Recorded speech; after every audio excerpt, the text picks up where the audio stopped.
घर में कैश मिलने के बाद दिल्ली हाईकोर्ट के जस्टिस यशवंत वर्मा के तबादले के फैसले पर विवाद शुरू हो गया है। इलाहाबाद हाईकोर्ट बार एसोसिएशन ने विरोध किया। जस्टिस यशवंत सिन्हा का तबादले की सिफारिश इलाहाबाद हाईकोर्ट में किया गया, जिस पर इलाहाबाद हाईकोर्ट बार एसोसिएशन ने कड़ा एतराज जताते हुए पत्र लिखा है। एतराज जताते हुए पत्र लिखा गया, इलाहाबाद हाईकोर्ट कोई डस्टबिन नहीं है जो यहां पर भ्रष्टाचार के आरोप में फंसे लोगों को भेजा जाए। बार एसोसिएशन ने मांग की है कि जस्टिस यशवंत वर्मा को इलाहाबाद हाईकोर्ट में ट्रांसफर न किया जाए। उन्हें तब तक न्यायिक कार्य से अलग रखा जाए जब तक उनके खिलाफ जांच पूरी न हो जाए। इलाहाबाद बार एसोसिएशन ने इस मामले में 24 मार्च को जनरल हाउस की बैठक भी बुलाई है, जिसमें अंतिम फैसला लिया जाएगा। आपको बता दें, इलाहाबाद हाईकोर्ट बार एसोसिएशन ने 4 पन्नों का एक पत्र भी जारी किया कि अगर आरोपी लोगों को हाईकोर्ट में न्याय देने के लिए बिठाया जाएगा तो इससे जनता में न्याय के प्रति विश्वास कम होगा, क्योंकि मामला न्यायिक प्रणाली की पारदर्शिता और विश्वसनीयता पर गंभीर संकट खड़ा करने वाला है।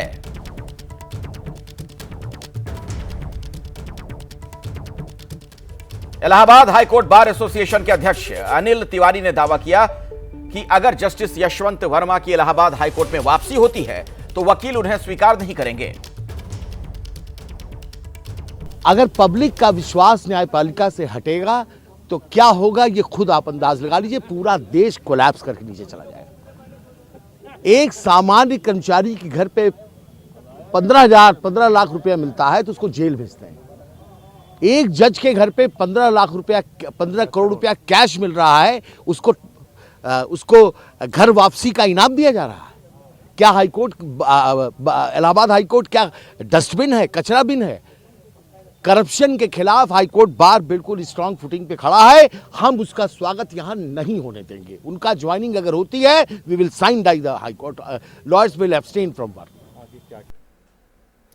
इस खबर में हम आगे बढ़े उससे पहले आपको इस खबर का बैकग्राउंडर बता देते हैं। पृष्ठभूमि क्या है, जानिए जरा। दरअसल होली की छुट्टियों के दौरान जस्टिस वर्मा के घर में आग लग गई। जब पुलिस की टीम और फायर ब्रिगेड की टीम आई तो जस्टिस यशवंत वर्मा के घर से कैश मिलने का दावा किया गया। आग बुझाने गई टीम को भारी मात्रा में कैश मिला था। पुलिस ने कैश मिलने की जानकारी आला अधिकारियों को दी।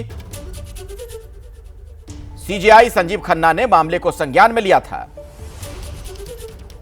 और आपको यह भी बता दें कि सुप्रीम कोर्ट कॉलेजियम ने तबादले की सिफारिश की और अब इसी तबादले को लेकर विवाद हो रहा है।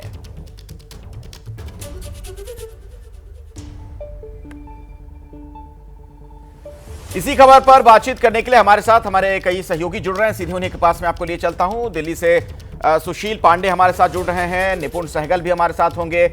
आपको प्रयागराज लिए चलेंगे मोहम्मद मोइन के पास, उनसे भी हम बातचीत करेंगे। लेकिन उससे पहले एक बार फिर से हम आपको बता दें, ये जो खबर है इसको लेकर अब विवाद क्यों हो रहा है, जरा इसे भी समझिए।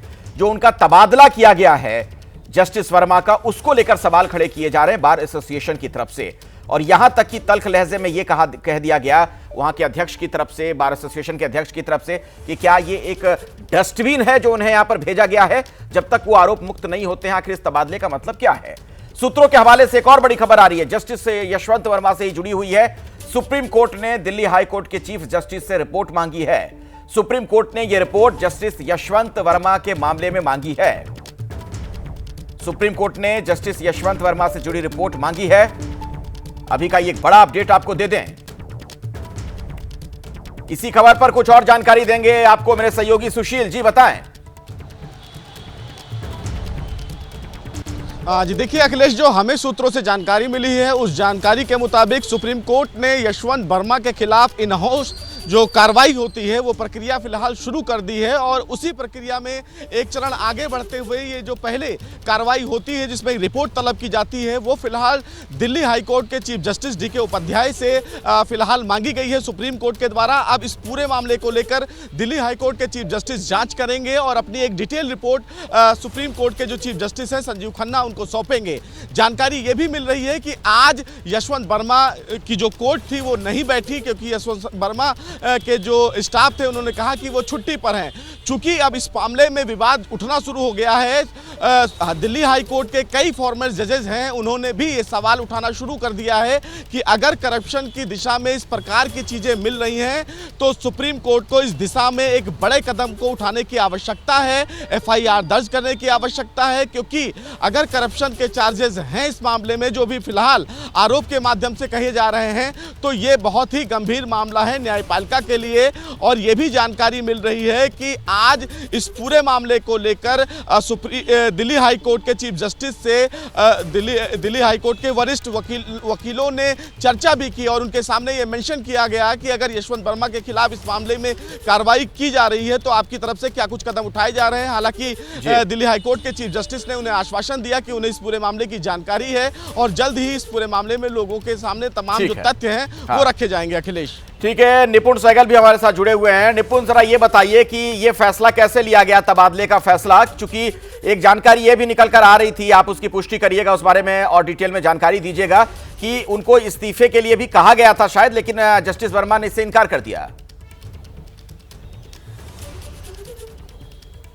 देखिए, जो अब तक की जो पुष्ट जानकारी है उसके मुताबिक सबसे पहली बात तो ये है कि इन हाउस इंक्वायरी एक जज को हटाने की प्रक्रिया का हिस्सा होता है, जहां औपचारिक रूप से कमिटी बनाई जाती है जिसमें सुप्रीम कोर्ट के एक जज होते हैं और 2 अलग अलग हाई कोर्ट के चीफ जस्टिस होते हैं। ऐसा कोई कदम सुप्रीम कोर्ट ने अभी नहीं लिया है, ना ही इस्तीफे के लिए कहा गया है उनसे। हाँ, ये जरूर चर्चा में बात थी कि अगर वो स्वयं इस्तीफा नहीं देंगे तो इस तरह की कमेटी का गठन होगा। अभी क्या किया जा रहा है? अभी सिर्फ ये किया जा रहा है कि जानकारियां जुटाई जा रही हैं अलग अलग माध्यमों से चीफ जस्टिस की तरफ से, और उसके बाद आगे के कदम पर फैसला लिया जाएगा। लेकिन ट्रांसफर इसलिए कर दिया गया क्योंकि सुप्रीम कोर्ट के जजों को यह लगता था कि न्यायपालिका में लोगों का भरोसा बना रहे, इसके लिए कोई ना कोई कदम तो उन्हें उठाना पड़ेगा। तो एक अंतरिम कदम के रूप में, या ये कहिए शुरुआती कदम के रूप में ट्रांसफर किया गया, क्योंकि मूल रूप से इलाहाबाद हाई कोर्ट से ही जस्टिस वर्मा ट्रांसफर होकर दिल्ली आए थे। ऐसे में शुरुआती कदम उठाया गया है। इसका एक कारण ये भी है कि जस्टिस वर्मा जो हैं दिल्ली हाईकोर्ट के 3 वरिष्ठतम जजों में से एक हैं, यानी हाईकोर्ट की जो कॉलेजियम होती है उसका हिस्सा है। तो उस कॉलेजियम का भी कामकाज प्रभावित होता अगर वो यहाँ बने रहते, और कभी भी किसी पर आरोप है तो वो वहीं पर हाईकोर्ट का जज बना रहे। ये सुप्रीम कोर्ट कॉलेजियम ने सही नहीं माना, तो ट्रांसफर कर दिया गया है। शुरुआती जानकारी जुटाई जा रही है और ये मुझे बिल्कुल कंफर्म बताया गया है कि सुप्रीम कोर्ट की कॉलेजियम आज भी सुबह बैठी थी, और जो बाकी जज हैं, जो कॉलेजियम से बाहर के जज हैं, जो बाकी सुप्रीम कोर्ट के जज हैं, उन्होंने पूरा समर्थन दिया है कि कॉलेजियम जो भी कदम इस मामले में उठाना चाहेगा उसके साथ हम खड़े हैं। चलिए, निपुण और सुशील, आप दोनों का बहुत बहुत धन्यवाद हमारे साथ जुड़ने के लिए, जानकारी दर्शकों तक पहुंचाने के लिए। लेकिन ये पूरा मामला अब विवादों के साए में है, जिस तरीके से विरोध वहां से देखने को मिल रहा है इलाहाबाद से। खबर मेरठ से, जहां सौरभ नाम के एक शख्स की हत्या कर दी गई, लेकिन इस हत्या को लेकर जो खुलासे हो रहे हैं वो चौंकाने वाले हैं। सौरभ की हत्या किसी और ने नहीं बल्कि उसकी ही पत्नी ने की। आरोप यह कि सौरभ की पत्नी मुस्कान ने अपने प्रेमी साहिल के साथ मिलकर सौरभ की हत्या कर दी। साहिल पर तंत्र विद्या करने का भी आरोप है। इस हत्याकांड से जुड़ा एक वीडियो भी सामने आया जिसमें हत्या की मुख्य आरोपी मुस्कान अपने पति सौरभ के साथ डांस कर रही है। इस वीडियो में मुस्कान, सौरभ और उनकी 6 साल की बेटी डांस करती नजर आ रही है। बताया यह जा रहा है कि यह वीडियो हत्या से कुछ दिनों पहले का है। वहीं मुस्कान और साहिल का भी एक वीडियो सामने आया है। यह वीडियो मर्डर के बाद का बताया जाता है। 3 मार्च को सौरभ की हत्या के बाद मुस्कान और साहिल हिमाचल प्रदेश घूमने गए थे। वहां इन्होंने होली खेली थी और उसी दरमियान का यह वीडियो मर्डर से पहले पति के साथ डांस करती हुई नजर आई थी। उसके पहले का जो वीडियो है वो हम आपको दिखा रहे हैं, और दूसरा वीडियो मर्डर के बाद का बताया जाता है, जब घूमने फिरने के लिए दोनों गए थे, होली एक साथ खेलते नजर आए थे इस तरीके से।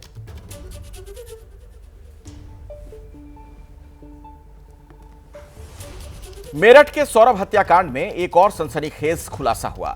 हिमाचल प्रदेश में घूमने के दौरान मुस्कान ने 11 मार्च को अपने बॉयफ्रेंड साहिल का जन्मदिन मनाया था। होटल के कमरे में ही दोनों ने बर्थडे पार्टी की। साहिल के लिए मुस्कान ने कैब ड्राइवर से केक मंगवाया था जिस पर हैप्पी बर्थडे शंकर लिखवाया गया था। मुस्कान ने कैब ड्राइवर से केक वाली बात किसी से भी नहीं बताने को कहा था। इतना ही नहीं, बर्थडे मनाने के बाद दोनों कसोल भी गए थे। केक लेके, मतलब आप केक ले आना कहीं से भी और कॉल मत करना, मुझे आप मैसेज में बता देना मिला या नहीं, और लाने के बाद ना आप हमारे रूम पे आ जाना और बोलना मेरा ये सामान है, इसे रख लो, मैं कल सुबह ले लूंगा। बस आपको इतना करना है। भैया आप ना मुझे केक लेके, मतलब आप केक ले आना कहीं से भी, और कॉल मत करना, मुझे आप मैसेज में बता देना मिला या नहीं, और लाने के बाद ना आप हमारे रूम पे आ जाना और बोलना मेरा ये सामान है, इसे रख लो। और ये सब कुछ तब हो रहा था जब हत्या हो चुकी थी इसके पति की।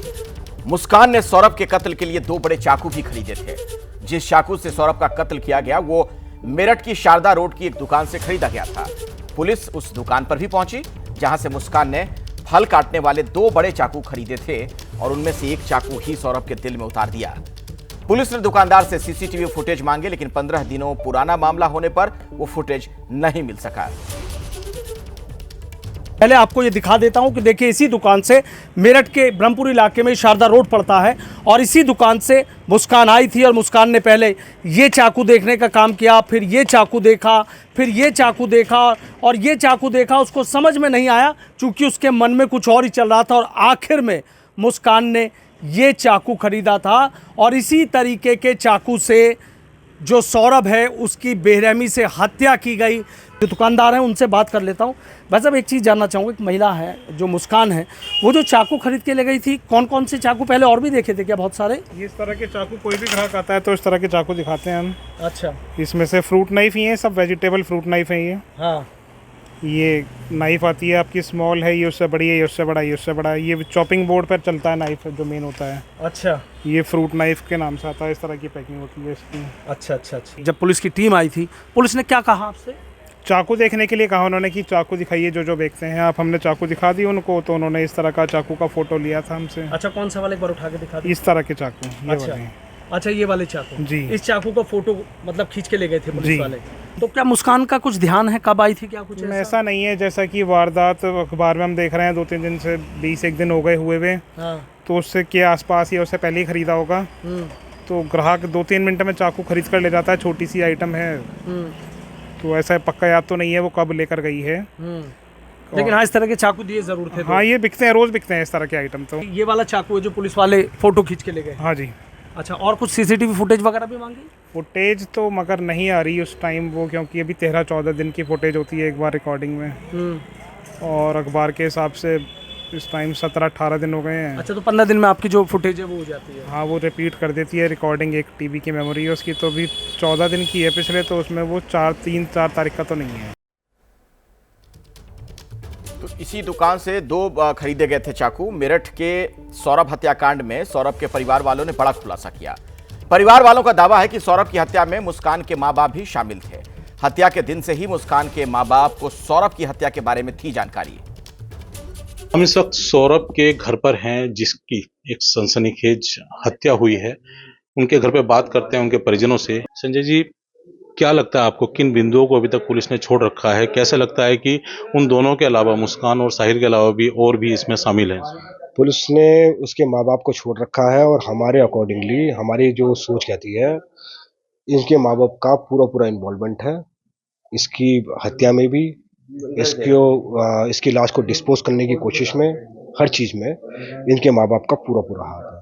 और पैसे के लेन देन में ये हत्या करी गई है, क्योंकि सौरभ का काफ़ी पैसा इन लोगों के पास में था। क्या लग रहा है आपको, कब से ये पैसे देता आ रहा था सौरभ इनके परिवार को? 2 साल से, मान लो 2 साल तो उसको गए हुए। उस दौरान उसके बीच में ही, मतलब मान लो कि भाई 4-5 महीने बाद से इन्हें स्टार्ट कर दिया होगा, क्योंकि उसकी लड़की उनके पास थी। और उसके बाद होली पे मैसेज कर रहा है, मतलब उसके फ़ोन से वो कर रही है कि हैप्पी होली है, हैप्पी होली की दहन। हमें सोच रहा कि वहाँ पे घूम रहे हैं, मजे कर रहे हैं। ये सारी कॉन्स्पिरेसी करने की जो सलाह थी, मेरे जो सौरभ के दोस्त है वो कह रहे कि हमारी तो डेली बात हो रही है। मैंने कहा भाई, ये तो 4 तारीख में मेरे भाई को मार दिया, तुम्हारी डेली बात कैसे हो रही है? पता चला कि जो मुस्कान है ना, वो सबसे रील बना रही है, चैट कर रही है, सब वो कर रही है।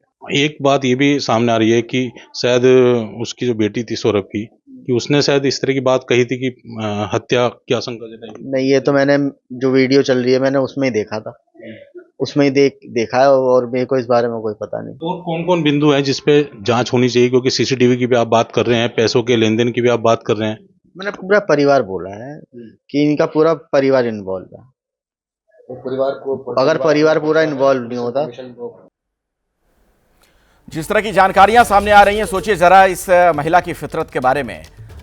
जब पति की हत्या हो गई उसके बाद ये सेलिब्रेट कर रही थी, केक काट रही थी बॉयफ्रेंड के साथ, होली मना रही थी। कर्नाटक विधानसभा में जबरदस्त हंगामा हुआ।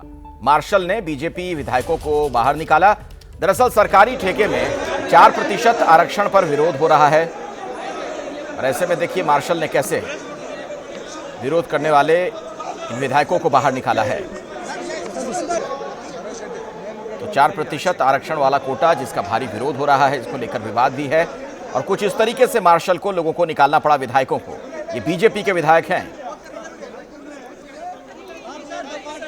तो जबरदस्त हल्ला हंगामा हुआ कर्नाटक विधानसभा में। उसके बाद मार्शल ने बीजेपी के विधायकों को कुछ यूं निकाला।